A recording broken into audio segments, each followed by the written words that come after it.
Do Evangelho de Marcos, capítulo 4, verso 26, Jesus disse assim: ele prosseguiu dizendo: o reino de Deus é semelhante a um homem que lança semente sobre a terra.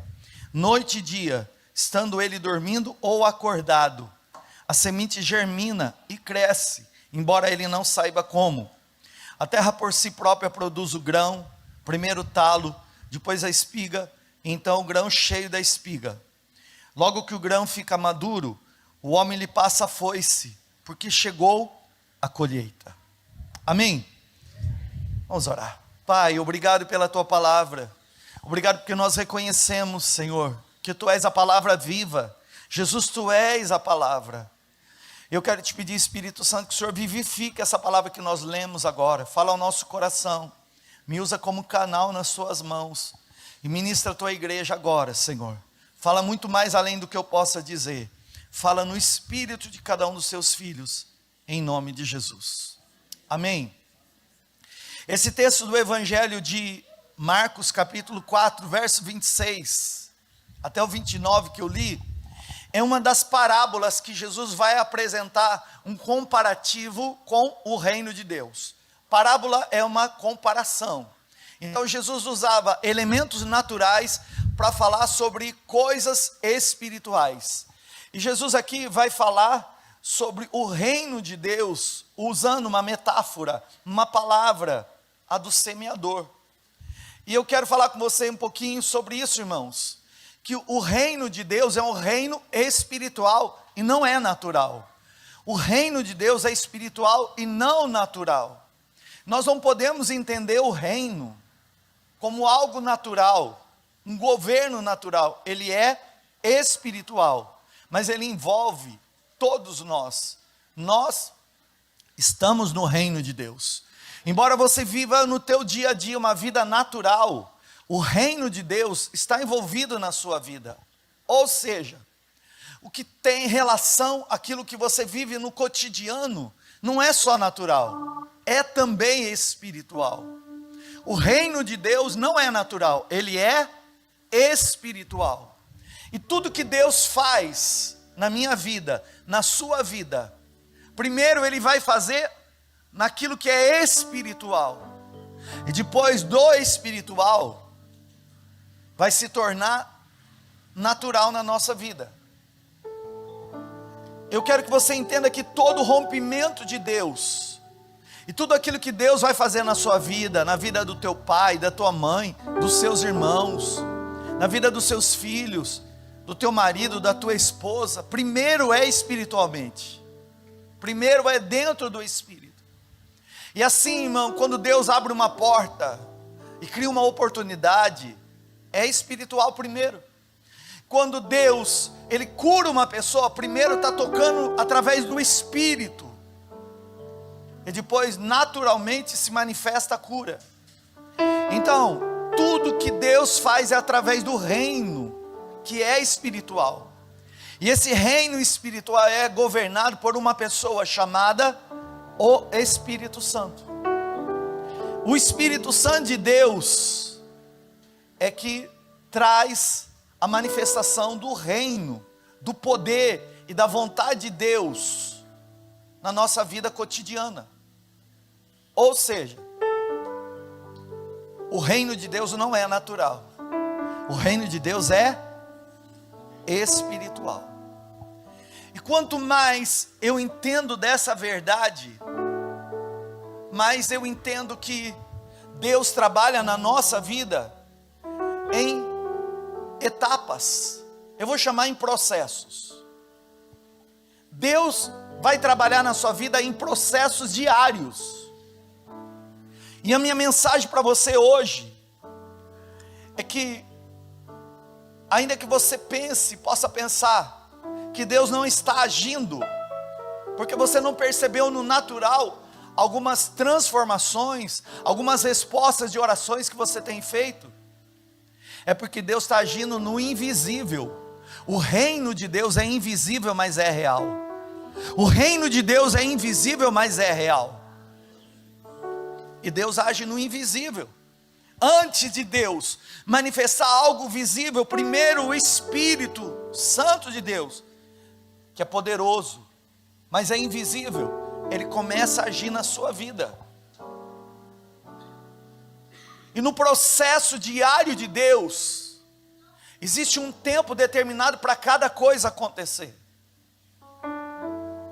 Irmão, Deus não vai fazer antes e não vai fazer depois. Deus age na hora certa. Deus não faz antes e nem depois. Deus faz na hora certa. Eu já ouvi algumas mensagens do apóstolo Luiz Hermínio, eu estou citando o nome dele, para não dizer que essa frase que eu vou dizer é minha. Não, ela não é minha. É porque eu gostei da frase e eu vou usar uma citação dele. Porque dentro do nosso contexto evangélico, muitas pessoas dizem: Deus está com pressa. Assim te diz o Senhor, eu tenho pressa para fazer algo na sua vida. E Luiz Hermínio, ele diz assim: a pressa é o defeito de quem está atrasado. E Deus não tem pressa. Deus tem tempo determinado. Deus não tem pressa. Deus tem tempo determinado. Deus está trabalhando no tempo determinado da tua história. Em cada área da sua vida, em cada etapa, em cada processo, você precisa identificar que Deus está agindo. Deus não vai fazer antes. E Deus também não vai atrasar para fazer depois. No tempo determinado que Ele prometeu, vai romper. No tempo determinado que Deus prometeu, vai romper. Então, irmãos, Deus está trabalhando na sua história em processos diários. Diga comigo: Deus está trabalhando na minha vida em processos diários. Como que Deus está trabalhando na sua vida? Deus está trabalhando hoje e amanhã e semana que vem e daqui 1 ano e daqui 10 anos. Deus continua trabalhando. É que existem tempos determinados, porque a Bíblia diz, irmãos, há um tempo determinado para cada coisa. Quem se move demais com expectativa no que pode acontecer, não consegue valorizar o que já está vivendo hoje. E nós precisamos aprender a valorizar o hoje, o agora. Eu tenho promessas de Deus para o amanhã? Tenho. Eu tenho palavras maravilhosas de Deus para o meu futuro? Eu tenho. Eu tenho coisas gloriosas que Deus tem me feito sonhar, imaginar. Eu posso ter. Só que se eu não aprender a valorizar o agora, eu não consigo reconhecer a bondade de Deus na minha história presente. E a minha mensagem hoje, irmãos, é que nós precisamos aprender a viver cada etapa do processo de Deus. Pastor, o dia que eu tiver aquele carro, então eu vou ser feliz. Irmão, você vai ter que aprender a ser feliz andando a pé. Aliás, quem anda a pé hoje em dia está na moda, viu? Não sei se você sabe. Quer viver bem, faz caminhada. Pastor, eu vou ser feliz quando eu olhar para o meu prato de comida e eu ver aquele filé mignon.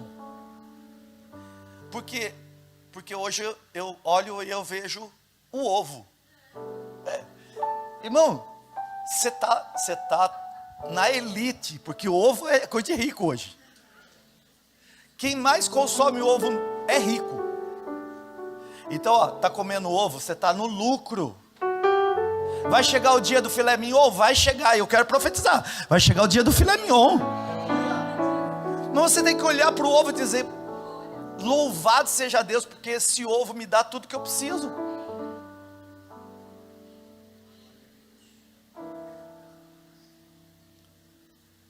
Há 20 anos atrás, quando o Espírito Santo de Deus foi falar comigo sobre meu chamado pastoral, o meu e da pastora Érica, Deus começou a levantar muitas pessoas. Muitas pessoas oraram por nós.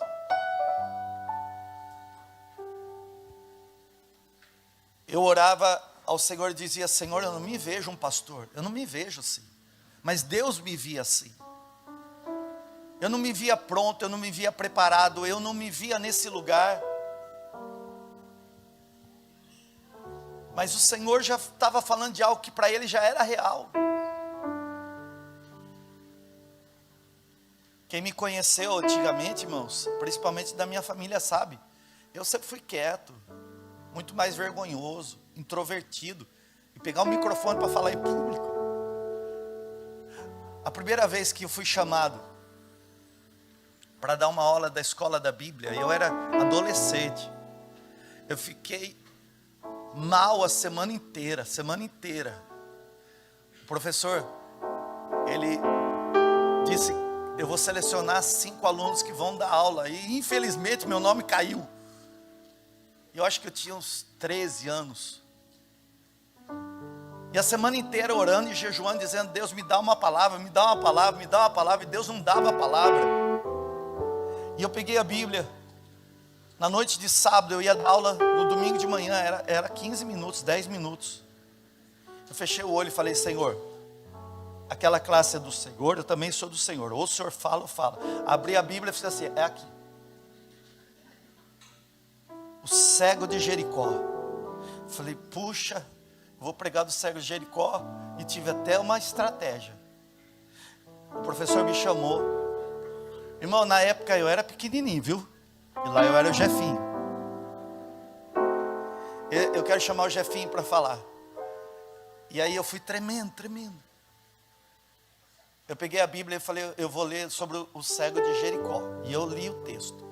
Aí eu terminei de ler o texto, eu falei para os meninos lá: eu quero que você veja quanto é ruim ser cego. Então, na minha pregação inteira, vocês vão ficar de olho fechado. Irmão, pensa que todos os meninos fecharam o olho, domingo de manhã, uns dormiram e eu dava glória a Deus dentro de mim. Deus me deu a palavra e a estratégia. Mas entre aquilo que Deus tinha para a minha vida e até aquilo que foi profetizado e foi declarado, irmãos, levaram anos para se cumprir. Eu quero falar com você, irmão, que Deus tem um tempo determinado. Que se eu recebesse aquela profecia e eu já tivesse me colocado no lugar para ser um pastor, eu não estava preparado. Tem coisas que você não pode apressar, tem um tempo determinado. Então nós temos que entender que para namorar tem um tempo determinado. Para se casar tem que ter a maturidade necessária. Eu tenho uma promessa de um negócio, de uma empresa, aleluia, irmão. Então valorize o que você está vivendo dentro da empresa que você está empregado hoje. Honra lá, porque a honra que você dá lá na empresa que você trabalha hoje, lá no futuro vão honrar você também. É isso que eu quero falar com você hoje, irmão. Eu quero meditar com você que nós precisamos aprender a valorizar os processos de Deus diariamente. Aquilo que está acontecendo invisível. Porque nós passamos muitas vezes despercebido de coisas tão gloriosas que Deus está fazendo no nosso dia a dia. E a gente não dá valor.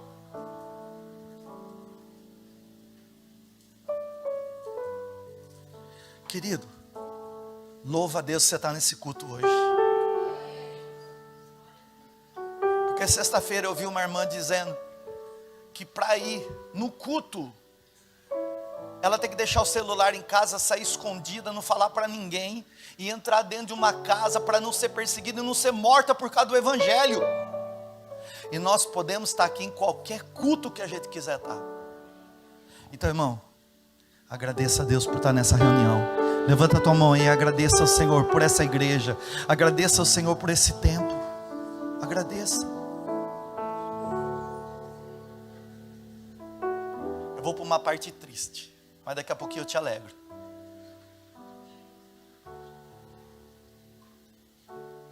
Queridos,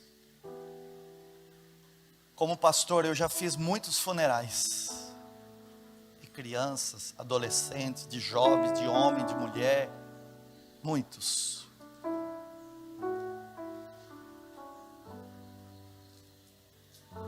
Eu sou um pastor que já tive muitas experiências em funerais. Sabe que a Bíblia diz que a casa do luto tem uma lição para aprender? Irmãos, eu já vi pessoas em paz no funeral. Eu já vi. A pessoa tinha falecido e a pessoa está em paz. Não a pessoa que faleceu, a família está em paz. Eu já vi alguns funerais onde alguns familiares, às vezes o filho ou a filha, abraçaram o caixão e elas queriam ter falado a última frase, queriam ter falado aquilo que ficou reservado e não foi dito. Eu já vi pessoas dizendo: Pai, me perdoa pelo mal que eu te fiz. Como se aquela pessoa tivesse ouvindo ou tivesse a capacidade de responder. Mãe, me perdoa, eu não devia ter feito isso com você. Sabe, irmão, é gente que espera para amanhã, dizendo: amanhã eu vou consertar, amanhã eu vou me reconciliar. É gente que só olha para o futuro.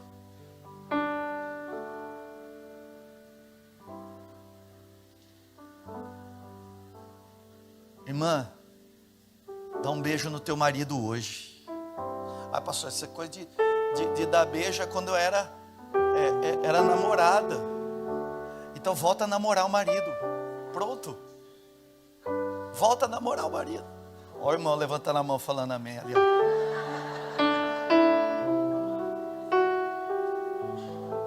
Volta a namorar o esposo. Ó, ficou um clima romântico aqui, né? Faz um fundo musical bem bonitinho aí, Douglas, né? Tá do lado do marido da esposa aí? Vou fechar meu olho aqui, ó. Vou te deixar dar um beijinho nele e nela. Vai, vai.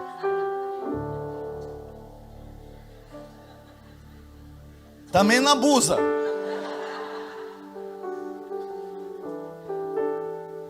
Querido, quando que você vai esperar para falar para o teu pai: eu amo você, pai? Até quando você vai esperar para falar para tua mãe: eu te amo, mãe? Até quando, minha irmã, você vai esperar para falar para o teu filho: eu amo você, filho? Ah, um dia. Não, irmão, não é um dia. É Deus que está trabalhando nos processos diários. Ah, mas o dia que eu me consertar, irmão, não tem o dia que vai consertar. O conserto é hoje. É hoje.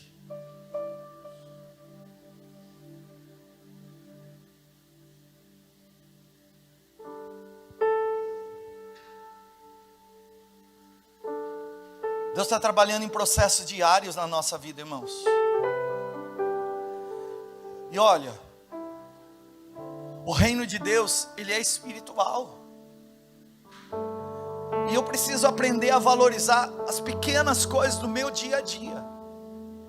Daqui a pouquinho, irmãos, nós vamos terminar o culto. Para de ficar guardando dinheiro. Vai comer no melhor restaurante que você puder pagar. Fala amém. As irmãs ficaram felizes. Não vou fazer almoço não. É porque você fica: eu vou guardar dinheiro. Irmão querido, você vai ficar guardando dinheiro para quem? Você tem que valorizar a família, investir nela. Irmão, depois de Deus, a coisa mais importante na sua vida, porque primeiro é Deus, depois a coisa mais importante é quem convive com você, quem tolera você, quem suporta você, e mesmo assim, mesmo no meio da nossa chatice, nos ama.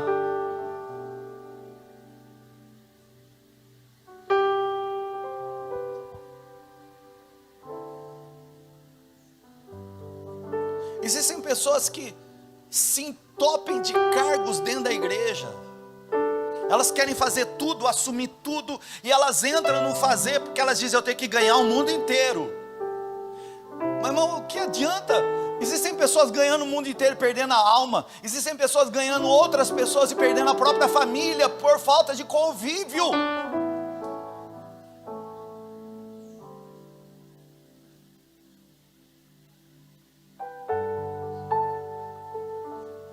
Não, querido.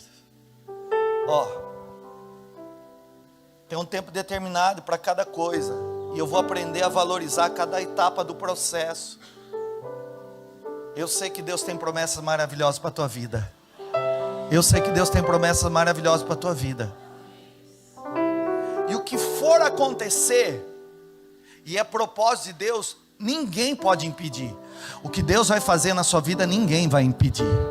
Fala para a pessoa a partir de você: ninguém vai impedir o que Deus tem para fazer na tua vida.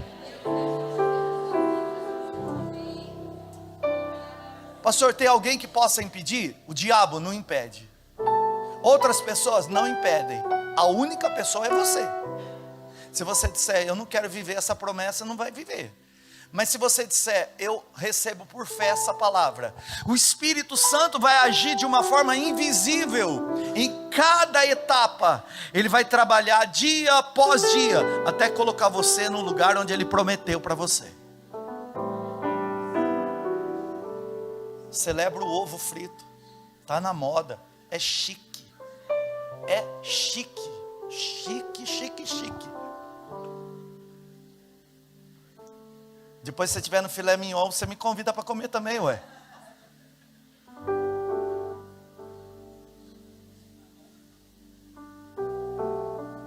Eu quero falar, irmão, com você na meditação dessa manhã, que é um tempo em que o Espírito Santo vai trabalhar na sua vida, às vezes, e você não está percebendo. E Deus trabalha naquilo que Ele vai falando, naquilo que o Espírito Santo está trabalhando, é só através da palavra, e aparentemente pode não mudar nada, não acontecer nada, e nada fica aparente.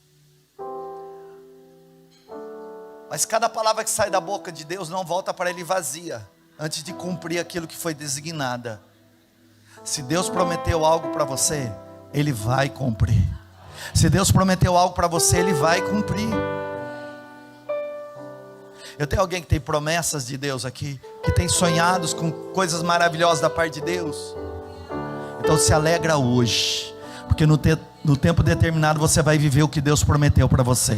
Se alegra hoje, porque no tempo determinado você vai viver tudo o que Deus prometeu para você. Fala para o irmão pertinho de você: se alegra hoje. Chega, vai chupar sorvete hoje, vai dar risada hoje. Diga, aproveita o hoje, porque o que Deus prometeu para você, no tempo determinado vai romper, e ninguém vai ser capaz de impedir o que Deus prometeu para você.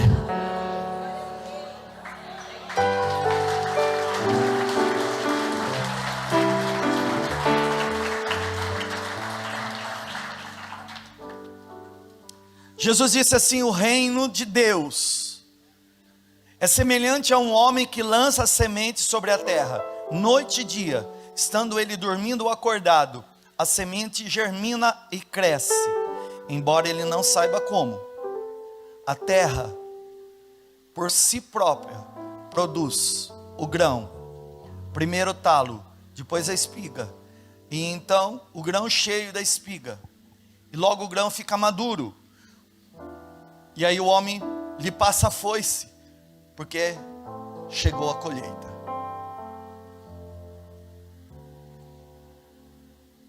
Semente, o talo, a espiga e a colheita.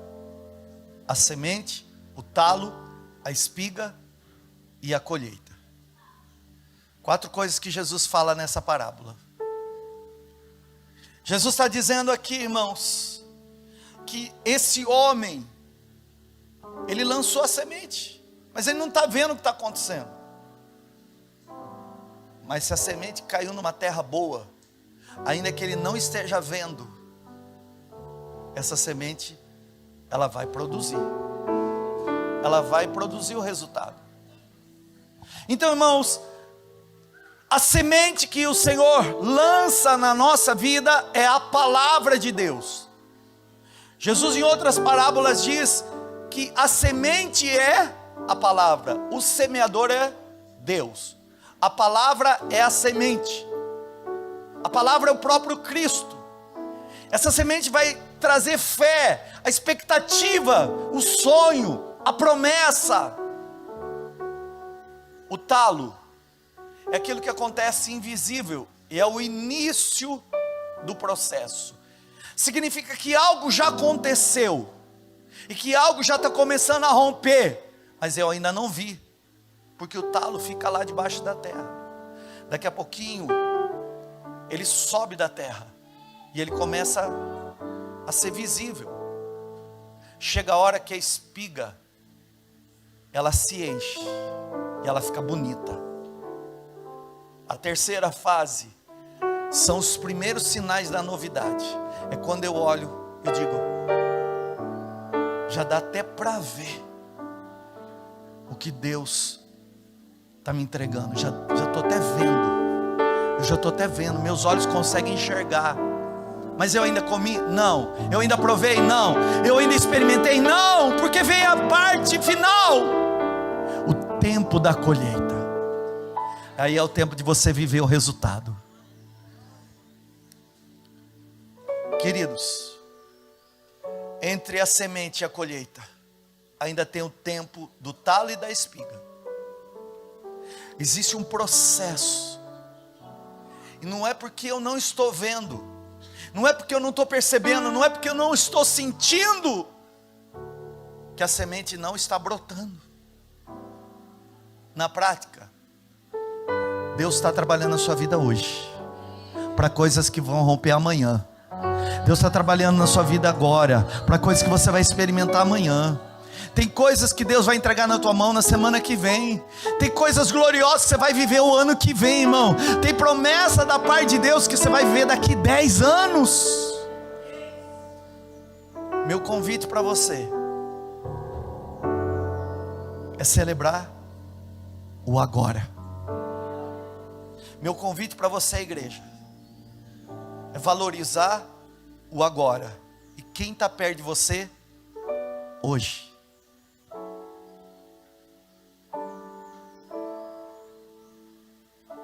Meu convite para você hoje é entender que nem tudo precisa estar perfeito para eu me alegrar. O que é perfeito já está na minha história, e eu me alegro por ter a presença dele. Tem muita coisa para mudar, Deus está trabalhando. Tem muita coisa para resolver, o Senhor está trabalhando. Tem muita coisa que o Senhor precisa transformar, Deus está trabalhando, irmão. Eu quero terminar aqui, irmãos. Deus está agindo na tua vida hoje, no tempo certo e do jeito certo. Profetiza na vida do teu irmão: Deus está agindo na tua vida hoje, do jeito certo e no tempo certo. Diga para o teu irmão, em nome de Jesus: viva o hoje com alegria, em nome de Jesus. Amém. Vem cá, louvor.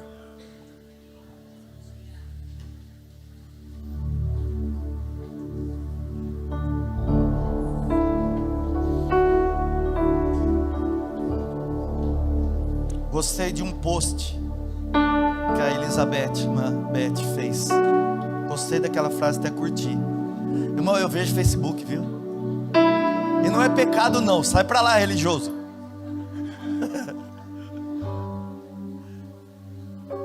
Eu meio que plagiei, não sei se eu peguei ela certa. Você escreveu assim, ó: o que vem de Deus é leve, é simples, é natural e não é forçado. Não é? Eu creio assim também. Não força as coisas não, irmão. Viu? Não força os rompimentos. Deus vai transformar teu marido? Vai. Então não força o rompimento, deixa Deus fazer. Deus vai transformar tua esposa? Vai, irmão. Então deixa Deus ser Deus e Ele vai fazer essa obra.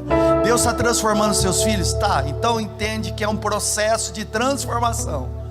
E se alega com o que você já está vivendo hoje. Deus vai abrir uma porta melhor para você? Também creio, irmão. Eu creio. Viu? Mas aproveita.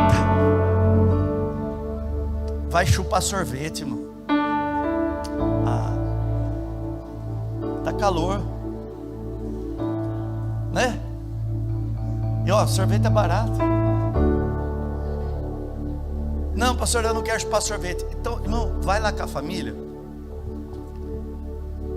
Tem aproveita junto, assiste filme junto, não vai fofocar da vida dos outros não. Aproveita para falar: Deus falou comigo naquele culto que está trabalhando hoje, eu quero celebrar o hoje. Se eu precisar consertar com alguém, eu tenho que consertar hoje, mas eu também vou me alegrar hoje. Fica de pé.